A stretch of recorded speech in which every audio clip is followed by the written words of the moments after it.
rather an odd gospel reading this morning, because what you get is actually the very beginning and the very end, and you miss out on a whole chunk of the middle. If you want to find out about the middle, then you need to turn up to the Bible study at 11:30, where you can hear all about the feeding of the 5,000, which is what we skipped over, and indeed Jesus walking on the water. But that's for later. For now, this is the first of a series of probably 4 sermons looking at the epistle reading, because we have this series of readings over the next few weeks coming from Ephesians. And I thought it was a good opportunity to dig a little deeper into the theology of that particular text. Ephesians is a funny book.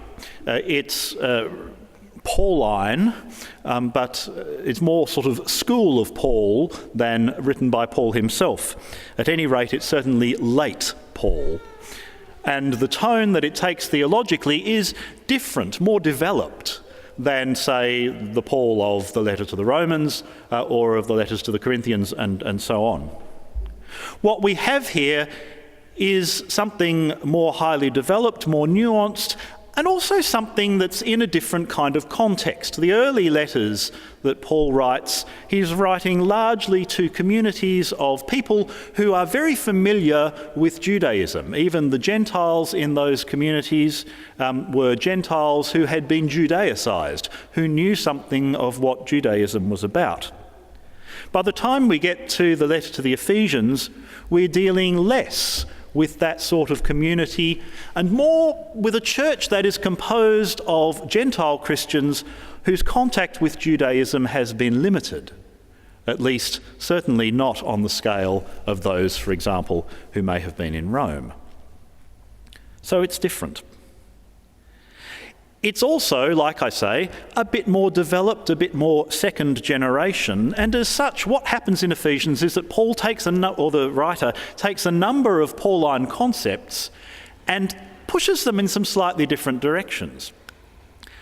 And it's those sorts of directions, those sorts of theologies that I want us to have a little look at over the next few weeks. And we start with Ephesians 2:11 to 22, and the idea of peace. Christ is our peace. The word peace appears 3 or 4 times in this text. It's not the sort of peace that means, like when you've got to the end of a war and the two sides have been separated out and they've signed a deal and everything, and they'll just stand there staring across the trenches for the next 40 years, not really trusting one another, but there's peace. It's not that. It's more the sort of peace where there's been dispute and the reconciliation has become so close that you start having each other around for dinner. This is an enmeshing peace. This is the sort of peace where all hostility and all thought of hostility has ceased. And the thing that brings that about, that sort of peace, is this concept, this very Pauline concept of reconciliation. The reconciliation Paul speaks of in Ephesians in chapter 2 is quite interesting. He talks about it in a particular context, but I think it has a general application. But let's start with the particular. Remember that at one time you Gentiles by birth, so you, this group of people, called the uncircumcision by those who are called the circumcision, a physical circumcision. So we've got a division, you over there and them over there. Remember that you were aliens from the commonwealth of Israel, strangers to the covenants of the promise, had no hope without God in the world. So this setting up of a dichotomy at the beginning, but now, very Pauline, but now in Christ Jesus, you who were once far off have been brought near by the blood of Christ, for he is our peace. He is our agent of reconciliation. And as the letter goes on, it goes on to talk several times about the breaking down of barriers and indeed the breaking down of walls. And so Christians are not to be people who build walls. We are to be people who break walls down. And how different does that sound from how so much of the church so often speaks? So often in the way in which we construct ourselves as walled, gated communities of like-minded people, we do the opposite of what seems to be argued here is the thing that Christ would have us do and be. We are to be people who break walls down, not people who build them up. He has broken down the dividing wall, that is, the hostility between us. Walls, barriers are signs of hostility. We have them still today, do we not? Even in the Holy Land, walls that divide because of hostility. The proclamation of peace that comes from Christ is to those who are far off and to those who are near, to everyone in equal measure, because guess what? The barriers are no more, and we are reconciled in peace. There's a lot of learning here right across the board, is there not? There's learning for our politicians, the way in which we construct walls around our society that are impregnable. What might it be to theologise out, for example, dare I suggest, asylum seeker policy on the basis of this text? But lest we Christians, with our "Let's fully welcome refugees" banners on our cathedrals, think that we can be smug about this, I'm not so sure that we can as a broader church. The church as a whole has an absolutely appalling reputation out there in the general community as being a group of people who put barriers up rather than rip them down. A friend of mine, one of my former students at Trinity, posted a link on Facebook, and my apologies, this is the third sermon in a row, I think, where I've mentioned Facebook. But anyway, I should get a franchise deal or something. But she posted up a link to a bizarre website called godhatestattoos.org. I read it through, one of those lunatic websites that has, 98% of the children of mothers with tattoos will become criminals or drug addicts. Just like nonsense, absolute rubbish stuff. The thing is, though, it was quite a sophisticated website.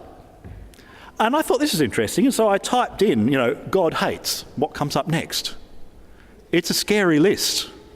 It's a really scary and really long list of lunatic group after lunatic group after lunatic group, every single one of which claims the Christian message for themselves and for what they are arguing. And that message that they are proclaiming is not a message of love or of reconciliation, it's a message of hate. God hates. That is not the God of Paul's letter to the Ephesians, or indeed of the New Testament. The reconciling peace that Christ brings is about breaking down the barriers, not about putting up walls of exclusion that say, I'm sorry, you look different from me and therefore you are not welcome in the church of God. Quite the reverse.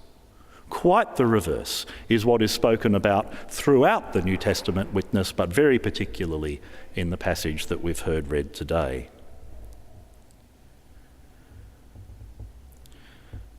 So those of us within the church who are, shall we say, less interested in hate and more interested in love and peace and reconciliation, need, I think, to be unafraid to speak up loudly when we find some of our fellow Christians, or perhaps even sometimes ourselves, putting up walls or putting up barriers that create places of comfort for us that are built on the exclusion of others who make us uncomfortable for whatever reason.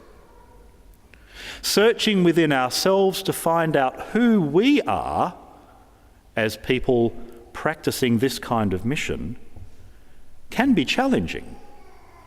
But this text itself suggests one, I think, very straightforward way of self-examination. Remember, right at the beginning, remember that at one time you Gentiles by birth, called the uncircumcision by those who are called the circumcision, remember that you were all of these things that were outside.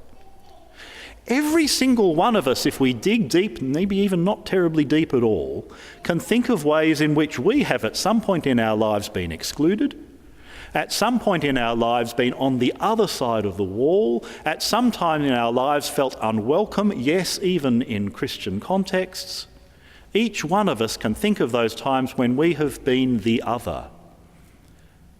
And then for us to sit down or stand up or whatever and look at the person that we are thinking of, maybe even not articulating, but maybe just thinking at the back of our heads as other, look at that person and see ourselves. Seeing ourselves as the person who is on the other side of the wall, seeing ourselves as the one who has been excluded, who we may be wanting to exclude now for whatever reason. Once we see ourselves in that person, we can begin the act of reconciliation. Because when we can see in the other that which is other about ourselves, then we can begin the conversation that allows that person who is other through the wall, such that the wall may be broken down once and for all. Christ came and proclaimed peace to you who were far off, and peace to those who were near. For through him both of us have access in one Spirit to the Father. The reconciling act of Christ brings us all, every one of us, near and far, into the presence of God, in a place of peace where we can gather, every one of us, around the one table and partake of a holy meal.